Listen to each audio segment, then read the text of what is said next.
下面这件耀州瓷葵口银扣钵，出自于北宋年间，于清末被比利时一位藏家购得，现收藏于一位英国藏家手中。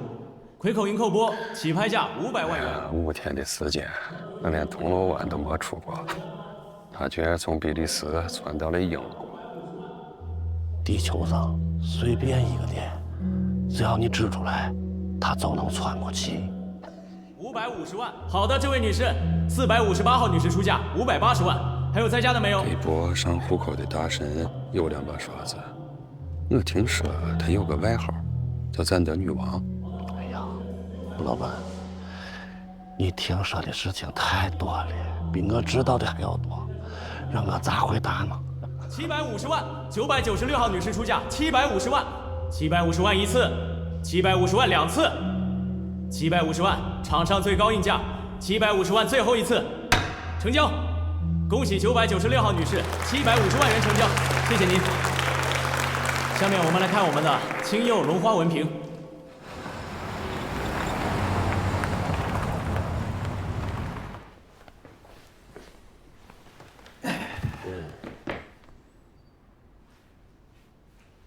这有话说。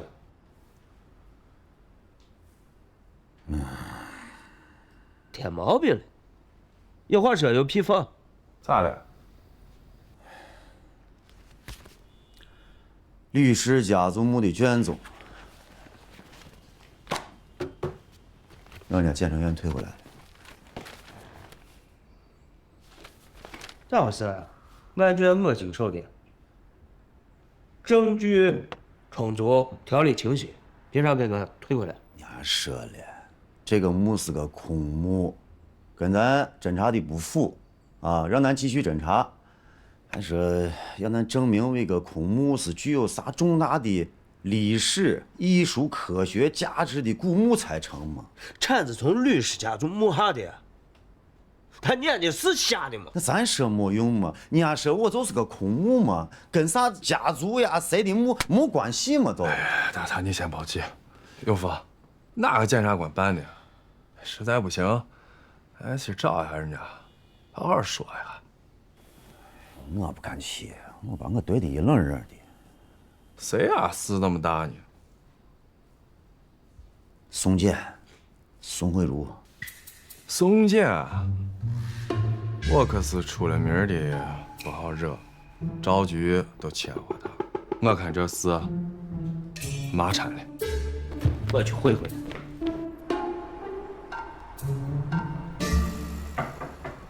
进。宋检察官，忙着呢。看见了，孩子。我来跟你商量一下这吕氏家族墓的事啊。哦，我跟周永福已经交代过了，你有啥不清楚的问他就对了。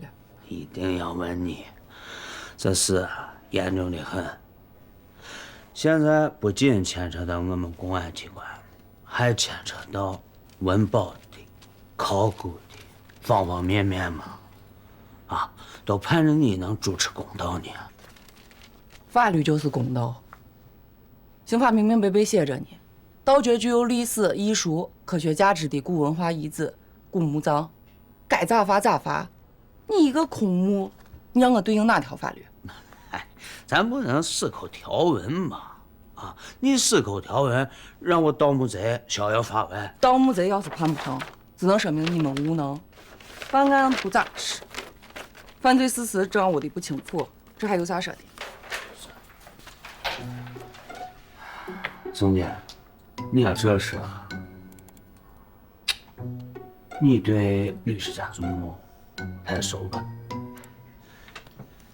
北宋年间，吕氏先祖叫吕通的，啊，到长安为官，途经岷县，一看，呀，那美得很。啊，举家在这坐下了。这吕通呢有个儿子叫吕坟，我吕坟有6个儿子，二儿子叫吕大方，官至浙宗宰相。我四儿呢，叫吕大林，是咱关中学派创始人张载的得意门生啊，精通进士学。可以说就是咱考古现在考古的鼻祖了，大儿跟三儿子呢。行了，是是，吕家儿子的事情明天再说吧。俺娃要放学了，我要去接娃了。再给我10分钟吧，是不是？我大儿子，那俺娃咋办？你去接。你娃，他是你娃，而不是我娃。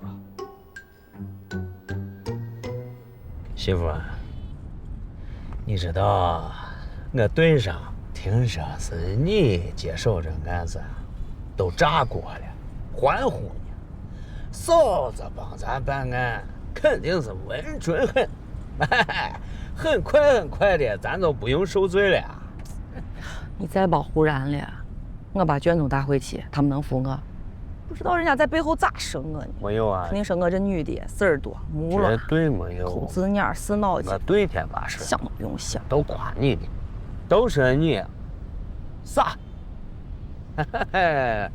这个按原则办事呢，绝对是对的，啊！但是你问问我身上这位，哎呀，我多长时间没回家了，你最清楚。说实话，你这把卷宗打回去，我们等于从头开始，你还让不让我们活了？行，那你把衣服脱了，你们队的人全都把衣服脱了，我到时候拿到法庭上。审判长要是问我咋证明这是空墓，我就说让人家问我，你看得行？你不要装糊涂哈，我咋油盐不进呢？法律是法律，人情是人情，不要混为一谈。呀，送晴天嘛。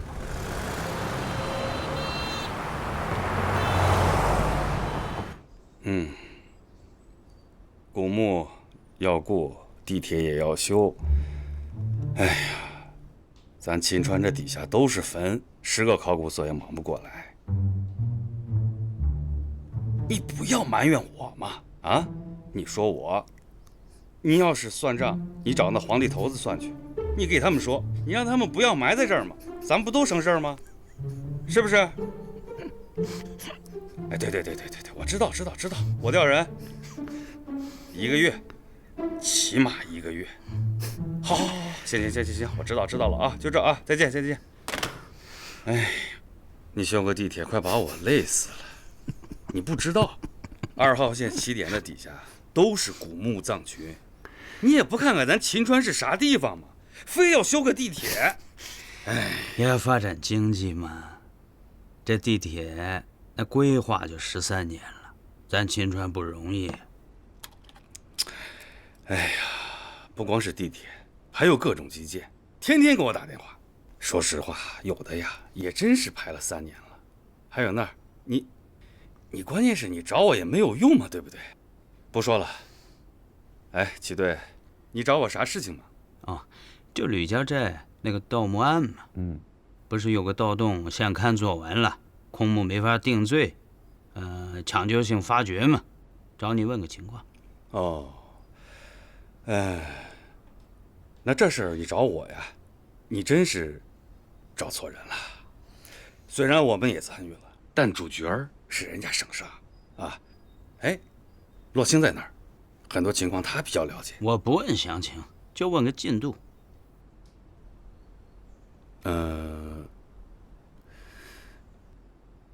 那不好说。你看啊，这个你忙吧。哎，我跟你说嘛，不合适，我知道。有人不？哎，大仓哥，罗青老师，您咋来了？哎，就你一人啊？哦，他们都出去了。哎，呀，我是来这个慰问的。哎呀，那您快去。你这闺房我方便不？哎呀，没事儿，您太客气了。我给你倒点水。哎，不要麻烦，我不喝。我就问一下啊，咱这发掘工作啥时候开始？张所刚跟我通完电话，您是想问那空墓的事儿？他还先告状呢啊！这张所，我跟你说，每次我问他啥，他都跟我支支吾吾的。你知道手机上他的备注叫啥？啥？不好说。是他口头禅。哎，你们这人员也就位了，是吧？这个发掘批准一下来了，就说都摆上了，咋不能炒烧呢？这考古工作呢，也没您想那么简单，的确得按程序一步一步来。正式发掘之前，咱们得把案头工作做足。是，你们这工作麻大的很，我是知道的。但是我觉着你们这个书本上的、文献上的工作做得够充分了，足够了，开工吧。呀，要是光了解这个书本上的资料，那还好办了呢。好多吕氏家族相关的资料都得去采访调查，就跟你们了解那嫌疑人的社会关系是一样的。我们得去走访村民，一家一家问。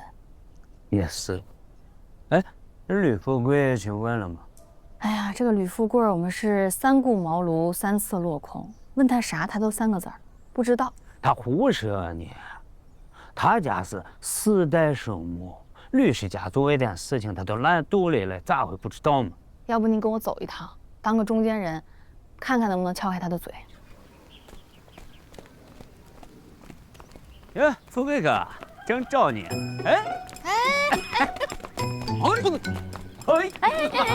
不是富贵哥，咱们有事。哎呀，莫激动，莫激动。哎呀，哎呦，你干啥嘛？你干啥？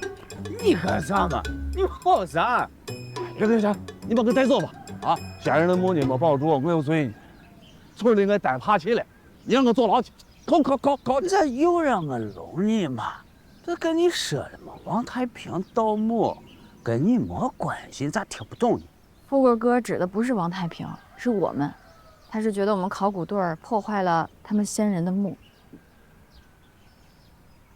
你真是这想的啊？你要真是这想的就不对了，富贵哥。你是文保员，又是先进模范，这还用我给你上课吗？你啥子话不能这么说？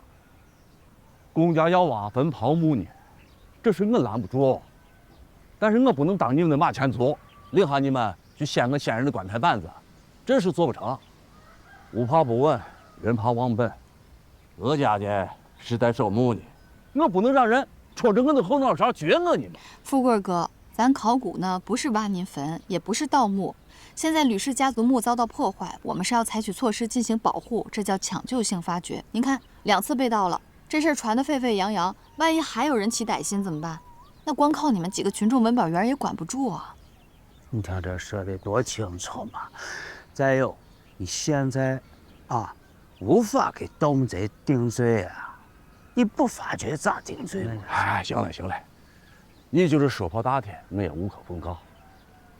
1000多年来，吕氏开枝散叶，子孙遍布五湖四海，年年都有人回来寻根拜祖的。墓挖走了，不把根刨了吗？他们祭谁拜谁？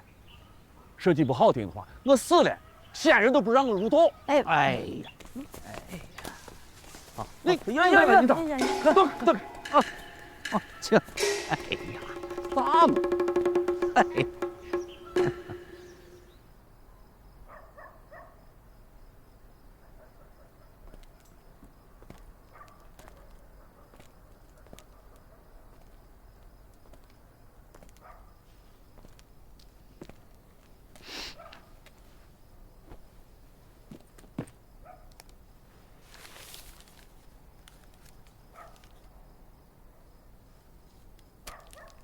从哪儿变出来的？怎么骆老师不太开心呢？发愁的很。咋了？白天去见了富贵哥，又吃了闭门羹，想让他给我们提供一些帮助，看来是没戏了。也是，我换位思考，如果我是他们家的人，可能也不想给考古队行方便。你这话说的有道理呢。这事儿就算落到咱考古队人自己头上，估计也很难想出一个非常好的办法。哎，不知道你有没有听过这个故事？几年前在襄州发生了一起盗墓案，一个清朝的墓被毁了。发掘到一半呢，在墓门上发现了墓主的墓志铭。墓志铭记载，这个墓主是清朝康熙年间的一个官员。当时这考古队长一看墓主的名字，当场就傻了。这墓主不会是他自己的先祖吧？一开始的时候，这个考古队长还不太确定啊，直到又发现了一篇记载墓主生平的一个墓志铭，看到了墓主的名字之后，他才确定，这个考古队长是墓主的12世孙，正在发掘的是他祖先的坟墓。当时啊就特别愁，因为啥呢？清朝的墓葬啊要进行发掘，要尊重后人的意愿。考古所就说，要不要接着发掘，得看考古队长的态度。那后来这发掘停了吗？没停。考古所和考古队长一块儿想到了一个非常折中的方法。什么方法？你俩在上面聊什么呢？罗青啊，你这几天没睡好，早点休息吧。这不明天早上还有事儿吗？哦，没睡好，早点休息。明天一早还有事儿呢。走了。哎，你没给我讲完呢。后来什么办法？一天好事如何，且听下回分解。走了。你，唐官，难得一见一知啊。这世上关心女人的好男人可不止你一个啊，对吧，洛青？你要早点休息啊。先人在上，不孝子孙李富贵来请罪了。我这一脉世代守墓，北宋年间炮火连天，遭人南下四散，我先人宁死都不肯走啊。明末传王李自成破秦川，贼匪一家，大家劫舍，我先人家把命都豁出去，最后我让他们糟蹋一草一木。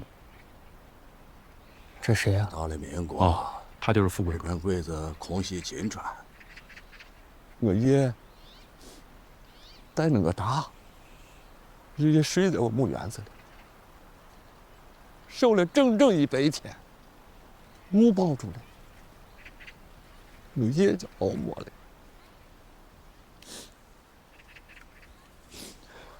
哎呀，到了我这儿呢，太平盗墓，我视察管教，我实在没脸活人了。要不是年纪，律师的墓还在，我肩上的担子还在，我恨不得找根绳子死就算了。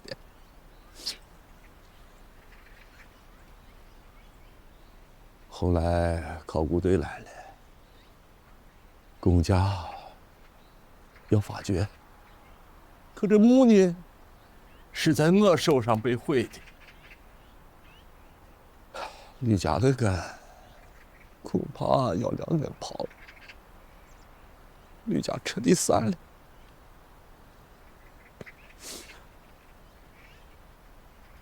哎，富贵哥，你放心啊，吕家的根不会断，吕家也不会散。我们发掘完之后，我们给你们重修家庙，作为对你们的补偿。完了以后，你们吕家的后人呢，也可以凝聚乡情，团结宗亲。你看行不？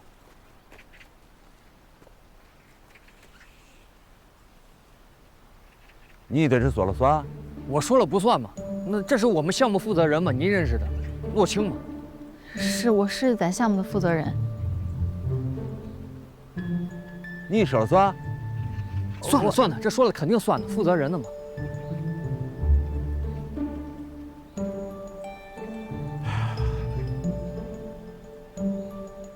行，那你们这大恩，我都不知道咋报呢。富贵哥，可使不得。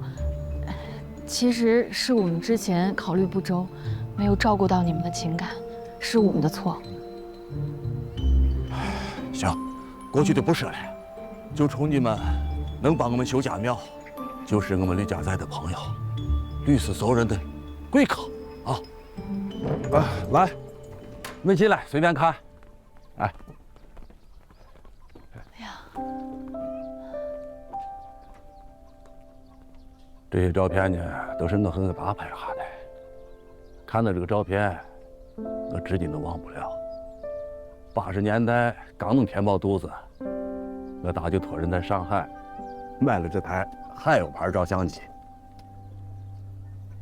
那时候他就知道家庙恐怕保不住了，他就天天的拍。我怕你们笑话，我爸卖这个相金呢，花了我51年的收成，会这我妈半年跟我爸就没搭话吗？佩服啊！您父亲这文保意识比现代人都强了。哎呦，啥文保不文保的，就是给律师家族留个念想。我爸当时在村小学教书，他看到了学校有很多老书，破的破，旧的旧，根本都没人看嘛。后来一揽子呢都把它拿回来窝。只要是跟律师家族有关联的，我爸呢就一个字一个字的抄。这族谱呢，也是我的一桩心思。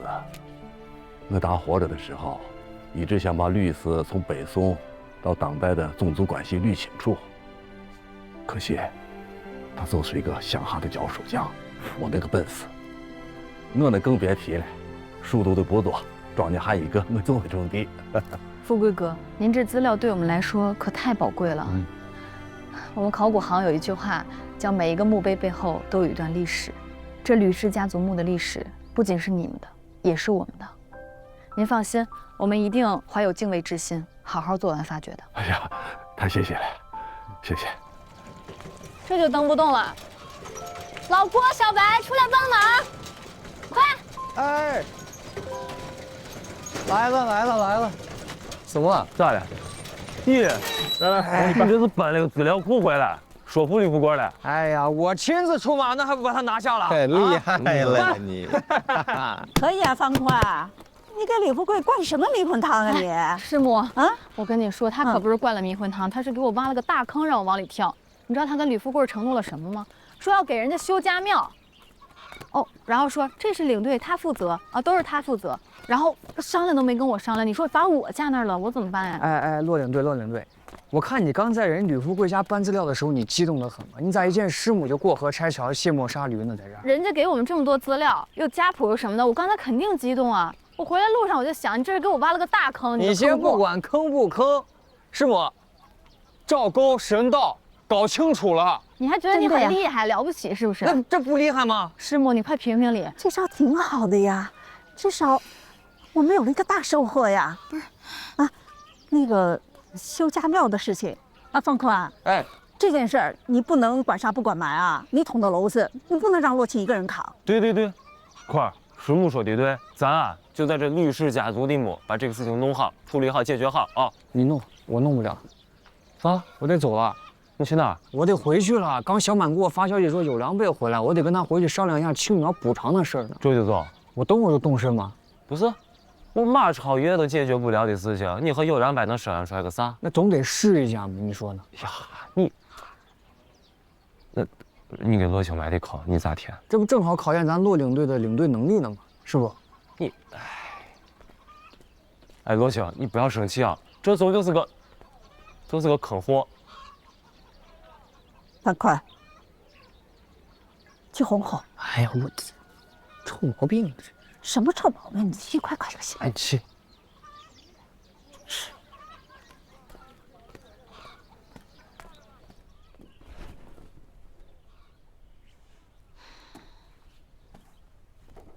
咋呢？听说我要走舍不得了？你脸皮真是比那城墙还厚啊！真当自己是什么香饽饽呢？我真是巴不得你赶紧立刻马上走。你对我误解咋这么深呢？我在你心里就这么不靠谱？难道不是吗？你一句修家庙，你知道给富贵哥带来多大希望吗？你知道家庙对于人家是多大意义吗？如果我们弄不成，我们考古队怎么面对他？还要怎么面对这个打击？你真的就只会嘴上放空炮，给别人那么大希望，从来不考虑给别人带来多大后果和危害。你咋知道我是随口一说的吗？你咋知道我是故意要给他错觉呢？因为我太了解你了。我看你一点都不了解我。昨天我给你讲的那个考古队长的故事，结尾是啥？结尾就是队长向所里申请，能不能给他们家先人建一个纪念馆，然后领导同意了。不是每一个领导都会同意的，你最起码应该跟我商量一下，是不是？我是想跟你商量一下吧，当时那氛围一下子歘一下就轰到你那儿了。是常有理啊，你就叫方有理以后，方有理，你赶紧滚回顶村去。不是，滚！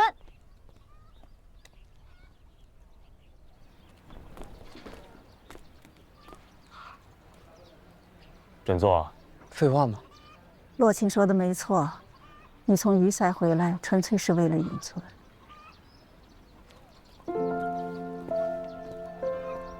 这话你没跟我说吗？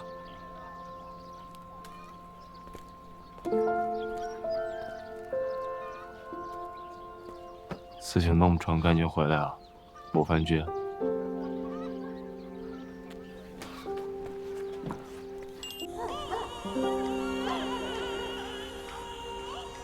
你让娃自己弄。就说你保管了没嘛，让他自己。喂，婶子。哎，小芳哥。哎。啊，你来了。呀，你这娃。哎呀，喜欢不？舅舅给你买的新玩具。快，谢谢舅舅。你先吃饭，吃完饭再玩啊。你这是班师回朝了啊？回不回朝不得我辈说了算吗？啊，以后来就来，不许乱花钱。就是。辈给你买2瓶酒，搁点牛肉，咱俩喝一点。呀，那是这，快坐下，我去再炒2个菜啊。哎，来，你坐下，你坐下。炒啥菜？哎呀，酒不喝了，喝了烧心。咋了嘛，贝？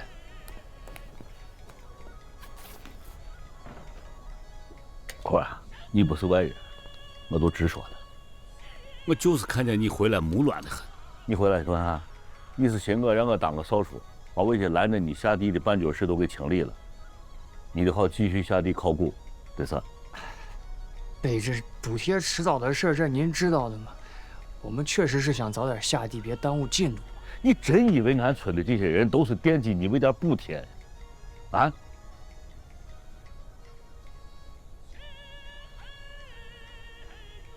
咱都是跟黄土打交道的人，啊！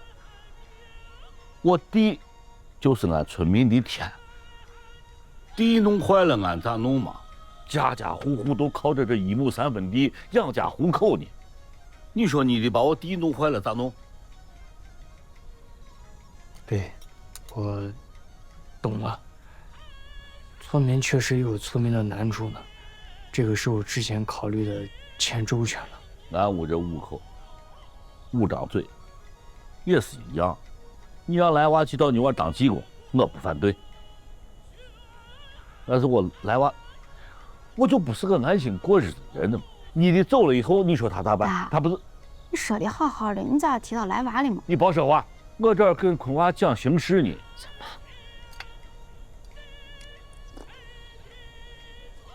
把樱桃种好，对俺现在是第一位重要的事情。人家陈家坡现在都种出样子了，俺现在还不赶紧，那就是吃事都赶不上热的。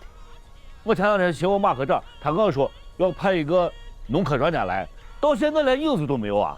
人家，啊，我现在是啥？我现在就是老槐树底下等情人，把人急死了，那没办法吧？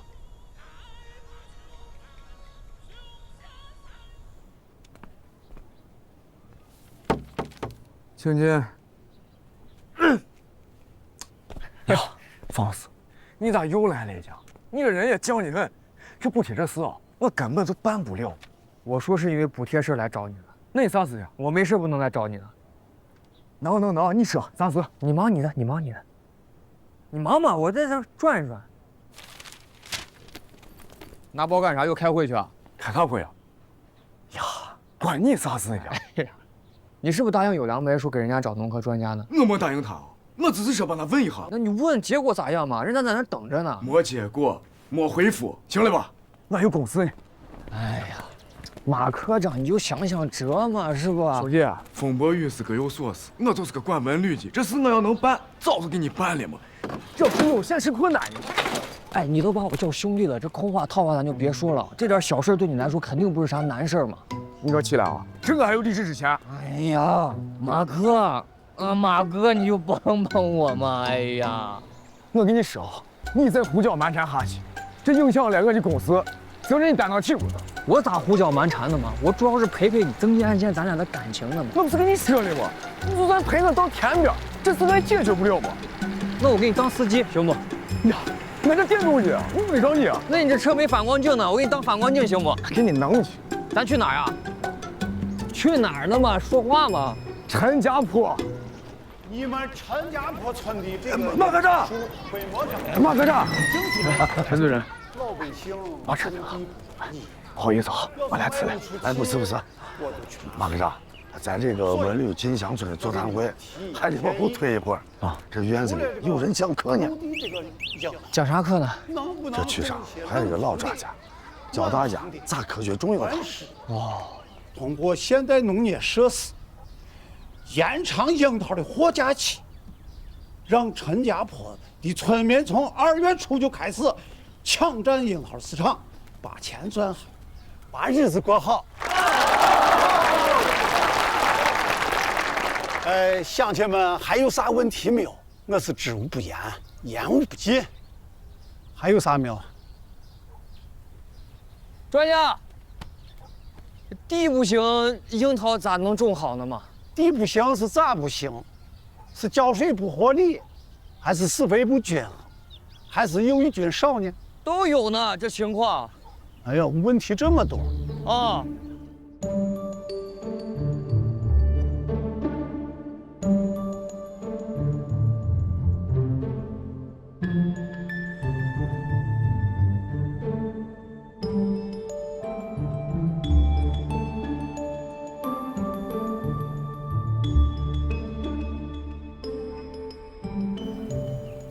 哥，这是哪儿？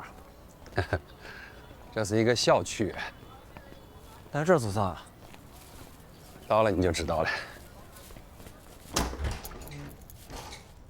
来，进来。小光啊，这房子咋样？哥，你这是要搬新家？啥搬新家？这房子给你买的。给我买的？啊？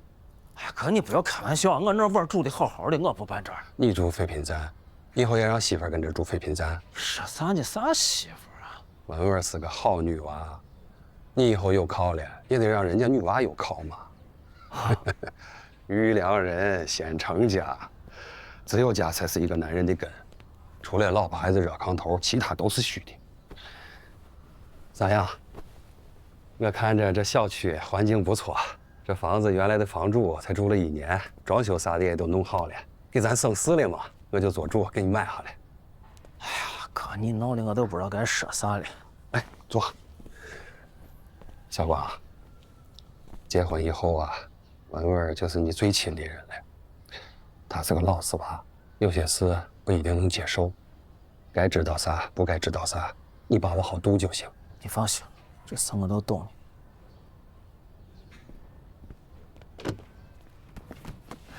恭喜交钱，是啥给我的啊？打开看看。哎呀，哥，你做啥呢？我不要这么多钱呢。不光是给你的，还有兄弟们的，咋分你看着办。我忘了，还有小五媳妇跟娃那份。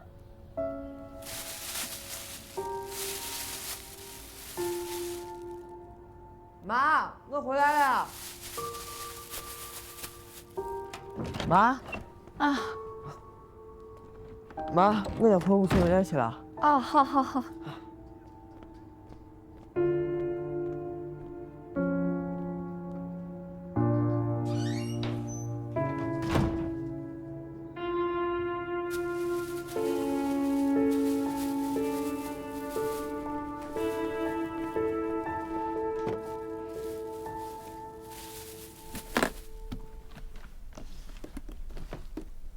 给你的，啥意思啊？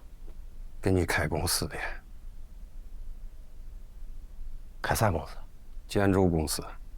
我又不懂建筑，我开啥建筑公司呢？不懂可以学嘛。我拿这真金白银一交学费，糟蹋钱的事我可不干。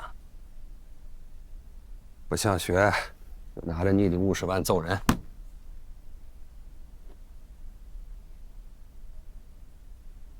我倒也不是不想学，关键就是咱在这文物界干得好好的，为啥非要弄我这建筑公司嘛？这你不管，只管开好你的公司就行。这是钱，可不是纸，万一亏了咋弄呢？我给你兜底嘛。啊，那可以。但有一点哈，你不能再干任何违法乱纪的事，跟你以前那帮狐朋狗友全部断干净。我要你从里到外，全都清清白白，让人查不出半点毛病。我这咋越听越糊涂呢？你要把我洗白了，为啥嘛？哪有我们都为啥呀？你早就被警察盯上了，不干个正经买卖，还做老本行，主动伸手让人家逮。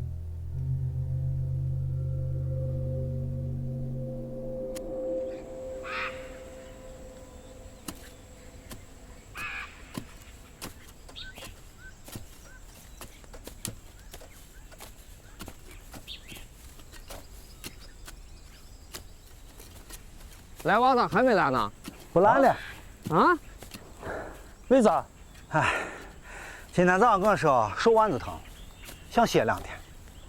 我看呀，也就这回事了。哎，郭师啊，我发现你看人眼神从外边朝我楼子上去了。那个二流子咋能吃得了这苦嘛？呀，也不是啥坏事嘛，真是的，咱有心教了嘛，学不学是他的事情。再说了，这样一来，有200也挑不出咱的错。也对。哦。哎，干活了。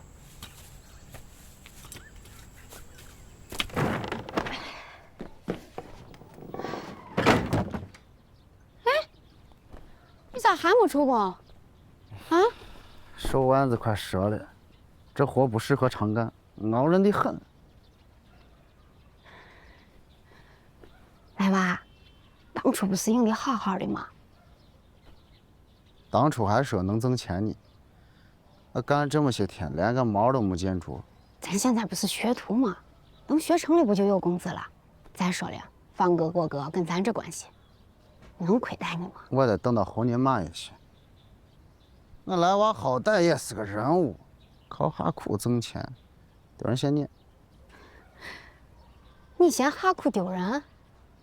啊，那养不活老婆娃就不丢人了？成天打饥荒，连这3个月都不给爹妈交伙食费，卫生纸的钱都是爹妈出。哎，你咋好意思往炕上躺呢？我来你屋是当上门女婿，不是当长工。你捂出个脸给谁看呢？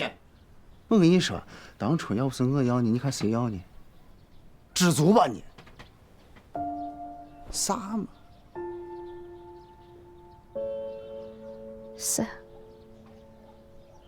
你说的对吗？我的脸是不好看啊，但是我好歹知道要脸。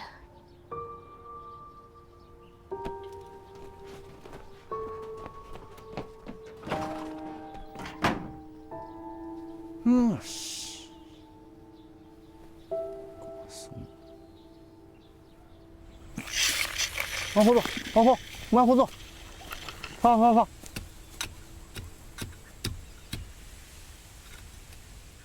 师傅们，开饭了！呀，来了！来了！干嘛来了？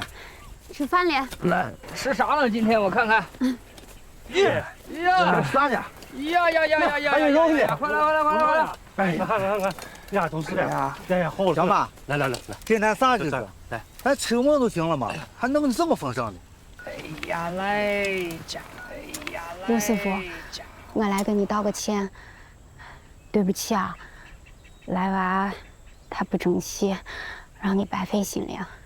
哎，我倒是无所谓，就是这娃干啥没长性，要是干别的事，恐怕也难坚持。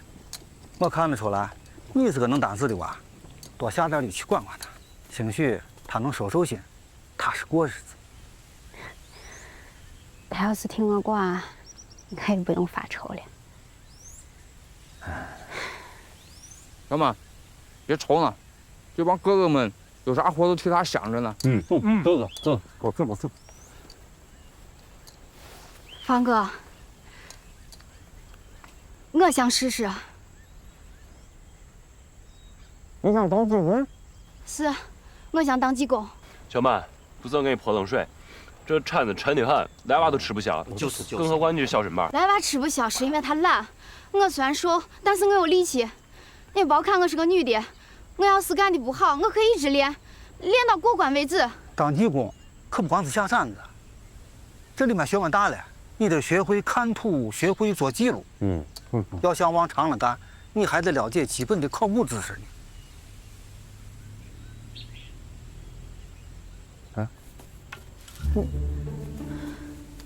露丝，你看啊，两脚要成丁字步，左脚在前，右脚在后，身子前倾，右手在上握杆，左手在下把方向，杆要握紧，下铲要力，垂直向下，让空眼呈正圆形。师傅，小曼这一铲子专业的很，我看她能行。哎，咱这行业刚好缺一些女技工呢，要不让小曼过来补个缺算了。你们要是行，我也不拦着。家伙，哎，以后小曼你来带，能行吗？那以后你就跟着我干。师傅好。好，欢迎欢迎欢迎！好。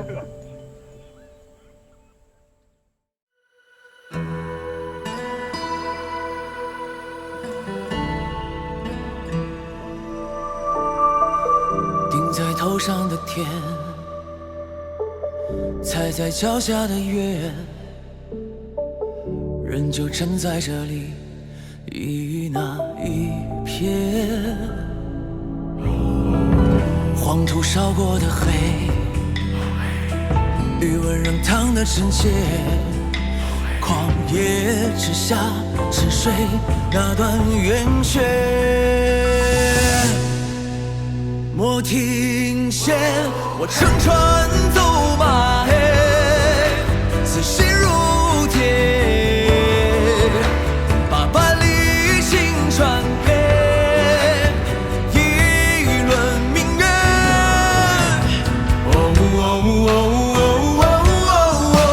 问今是何节，千百年。谁手不岁月？长所愿。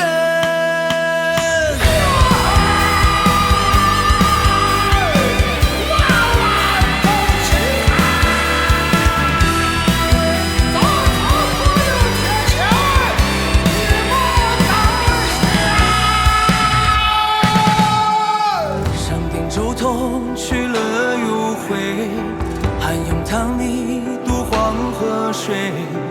一辈子就为存真趣味，撞南墙也不后悔。我乘船走马，此心如铁，把百里星传给一轮明月。